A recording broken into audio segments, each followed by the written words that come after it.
Hey folks, Gary here. Happy Wednesday morning to you. I hope your day is starting off fantastic. What a great day to be alive. What a great day to be with the Lord. And what a great day if you're a snowplow operator. Look at that.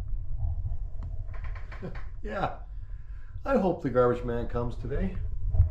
I put the garbage can out there in faith that the garbage truck will come and he'll take it. But hard to tell. You don't know for sure because of all the snow. So we've been talking about no longer following inferior things, but just follow what is superior. In other words, follow God. Today would be follow a snowplow. Don't follow a little car or something like that. But following what is superior. Don't follow what is inferior. And I want to look at Exodus 13.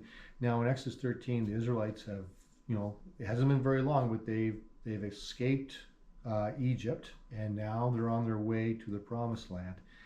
And God gives them something to follow. So let's look at verse 17 down to 22 of Exodus 13. When Pharaoh finally let the people go, God did not lead them along the main road that runs through the Philistine territory, even though it was the shorter route to the Promised Land. God said, if the people are faced with a battle, they might change their minds and return to Egypt. So God led them in a roundabout way through the wilderness towards the Red Sea. Thus the Israelites left Egypt like an army ready for a battle. So we start off this first part from 17 to 18 saying God didn't take them by the Philistine route because he figured they would want to return and go back to Egypt, that they would want to follow Egypt instead. They would follow and go back to the old ways. And of course, we know when we read through the book of Exodus, yes, several times, they'd say, let us go back. Rabble rousers and guys would come up and people would want to follow them because they thought that what God was asking them to do was too hard. And they would follow something that's inferior. They'd go back to their old ways. They'd follow those ways. They want to go back to that. Verse 19. Moses took the bones of Joseph with them, for Joseph had made the sons of Israel swear to do this. He said, God will certainly come to help you. When he does, you must take my bones with you from this place. Verse 20. The Israelites left Succoth and camped at Etham on the edge of the wilderness.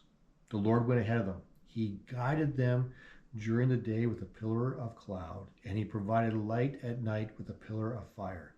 This allowed them to travel by day or by night. And the Lord did not remove the pillar of cloud or the pillar of fire from its place in front of the people. God gave them something to follow. He said, this is a pillar of cloud, this is a pillar of fire. Follow me. I am in this. Follow me, and I will lead you to the Promised Land. So it's following what is superior. Now, is that road always the easiest road? Not always. Sometimes it can be quite difficult because God's teaching us to lean on him.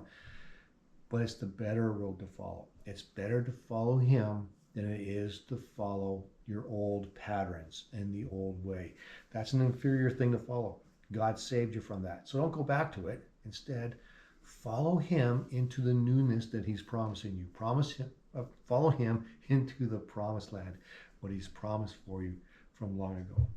Yeah, so that's kind of a cool little passage of scripture. So what do we follow? We follow Jesus. We don't follow the old ways. So don't follow what's inferior. Follow what's superior. There you go. Have an awesome Wednesday. And yeah, I guess I got to go move some snow. Talk to you later.